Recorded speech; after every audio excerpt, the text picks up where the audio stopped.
Muito bom dia e que Deus abençoe a sua vida em nome de Jesus. Bom, nós estamos aqui realizando essa semana, uma semana de oração pelas nossas vidas, como temos feito, porém, além de orar pelas nossas vidas, estamos orando pela paz em Israel, que está vivendo um momento de grande conflito, e a própria palavra de Deus manda a gente orar pela paz de Jerusalém, pela paz em Israel, tá bom? Quero convidar você a se inscrever no canal, você que tem acompanhado essas leituras e orações, e também a compartilhar esse vídeo com muitas pessoas. Assim você vai estar ajudando a que nós possamos compartilhar essa palavra de Deus e fazer com que o nosso canal possa crescer também, tá bom? Hoje nós vamos ler ali o livro de Timóteo, 1 Timóteo, capítulo 2, versículo 14, tá? Nós temos falado um pouco nessa semana sobre a razão como um ser humano é capaz de fazer coisas tão terríveis como as que nós temos visto. O ser humano que foi criado à imagem e semelhança de Deus, tá? O ser humano foi criado, nós somos todos irmãos, nós todos viemos de um só homem e mulher, que são Adão e Eva. E quando Deus nos criou, Ele nos criou à sua imagem e semelhança. Mas essa imagem e semelhança, ela foi perdida quando o homem transgrediu a lei, quando ele pecou. O pecado trouxe grande destruição e transtornou o caráter do ser humano. Você talvez tenha visto alguns vídeos na internet sobre atrocidades que acontecem lá no Oriente Médio devido a esse conflito. Porém, não acontece só lá. Isso acontece aqui perto da gente, muitas vezes até dentro da própria família. Como o caráter do homem, do ser humano, como o nosso caráter foi transtornado, ele foi, afetado, contaminado, afetado pelo pecado.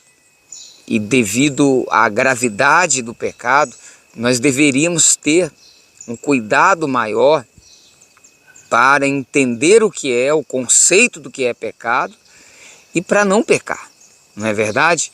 Então, é sobre esse assunto que nós temos falado nesses dias. Porque o conceito que a maioria dos cristãos tem sobre o pecado, a maioria de nós temos sobre o pecado, é um conceito muito raso. Tá? Nós definimos o pecado apenas como aquilo que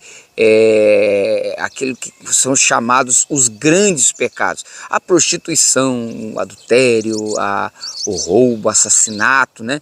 Porém, embora essas coisas realmente elas são um pecado, porém não se define apenas a estas coisas. Todo tipo de desobediência a Deus. Quando nós queremos fazer a nossa vontade, em vez da vontade de Deus, seja algo, entre aspas, pequeno ou grande, é um pecado.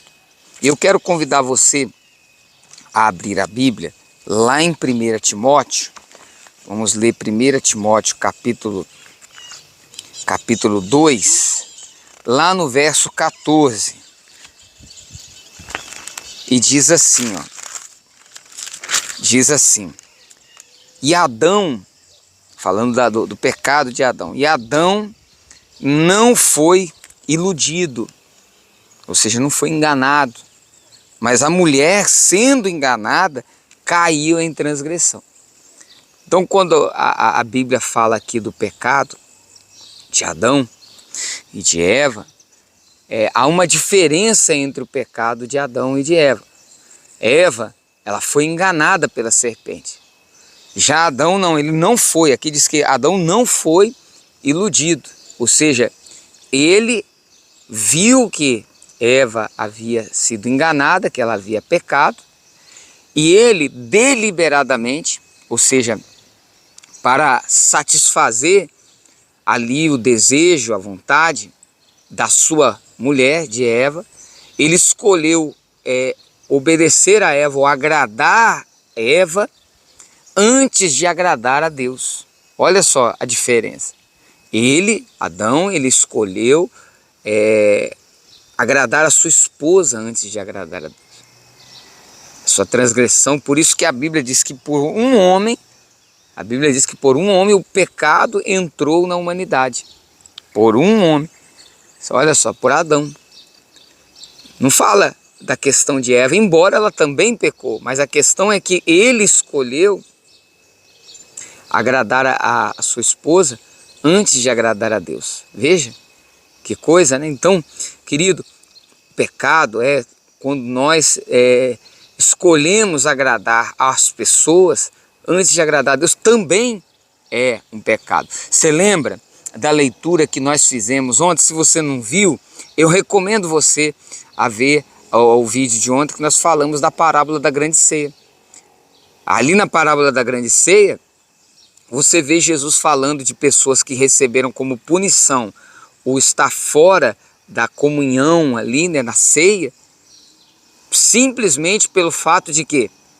De preferir, um comprou 5 juntas de boi, o outro comprou um campo, o outro se casou, e todos eles deram desculpas, ou seja, não foram os grandes pecados. Ali está falando de convidados. Quem são esses convidados? São aqueles que fazem parte da igreja, mas que por ter um conceito raso do pecado, acabaram vivendo, sendo enganados por causa desse conceito raso do pecado, tá?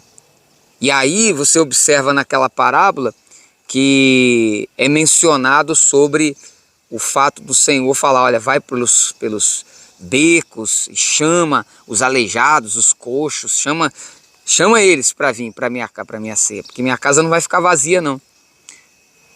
E quem são esses aleijados, esses que estão pelos becos que o Senhor está usando ali na parábola como exemplo? Quem são esses? São justamente aqueles que estão vivendo na prostituição, no adultério, vivendo uma vida errada, né, no roubo, no assassinato, enfim, vivendo uma vida errada.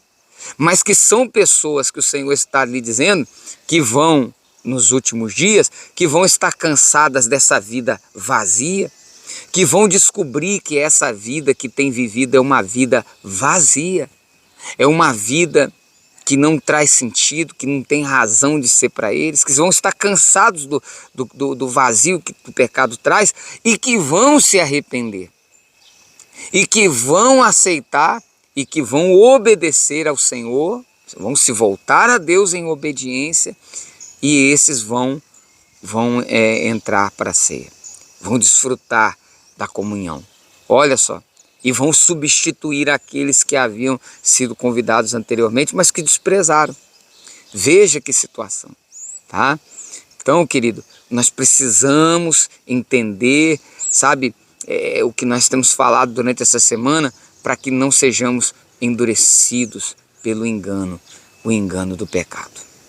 Porque aqueles que foram convidados e não participaram da ceia representam uma igreja que até obedece, desde que essa obediência a Deus não interfira na sua vontade, nos seus prazeres, na sua agenda, e não é esse tipo de obediência ao Senhor que Ele espera. É uma obediência que vai além da minha vontade, que vai além dos meus prazeres, que até possa interferir nos meus planos, mas eu tenho que viver dentro desse lugar, esse lugar de obediência ao Senhor, tá bom? Vamos orar? Feche os seus olhos. Pai querido e amado, em nome de Jesus, nos perdoe, nos lave, nos ajude. Tem misericórdia, tem compaixão de nossa vida. Eu oro a Ti, Pai, para que o Senhor nos perdoe. Não nos deixe cair em tentação. Livra-nos, Senhor. Livra-nos do mal, Pai, no nome de Jesus. Eu oro a Ti, Senhor, por cada irmão que está agora. Talvez essa pessoa que está agora ouvindo essa palavra foi tocada por ela. Pois ela está vivendo no lugar onde ela por agradar a alguém, como foi o caso de Adão. Ela tem escolhido agradar aquela pessoa antes de agradar ao Senhor. Eu oro para que haja arrependimento, para que o coração não seja endurecido. Oh, Pai, eu peço também por aquele que talvez durante a sua vida viveu uma vida tão errada, mas só encontrou desilusão, vazio, tristeza, e que hoje está arrependido e que agora quer uma nova vida. Eu oro para que o Senhor o restaure, porque o Senhor é Deus que restaura, que perdoa. Pai, em nome de Jesus, traz paz sobre Israel. Coloca a tua mão naquele conflito para acalmar, para transformar aquela situação. Senhor, clamamos para que haja transformação, para que haja mudança, para a preservação daqueles inocentes que têm padecido ali naquele lugar, Senhor. Para os nossos irmãos que são cristãos e estão sofrendo ali naquele momento de dor. Mas o Senhor é Deus que muda tudo, que transforma, que tem o controle de tudo. Entregamos a vida de cada um deles nas tuas mãos. Oramos, Pai, para que o Senhor abençoe esse copo com água, para que o Senhor abençoe nos dando uma jornada feliz, uma jornada abençoada nesse dia de hoje. É o que nós te pedimos. Amém e amém. Glória a Deus. Glória a Deus. Que Deus abençoe o seu dia. Que Deus abençoe o nosso dia. Amanhã nós voltamos aqui com mais uma mensagem para você. Deus abençoe.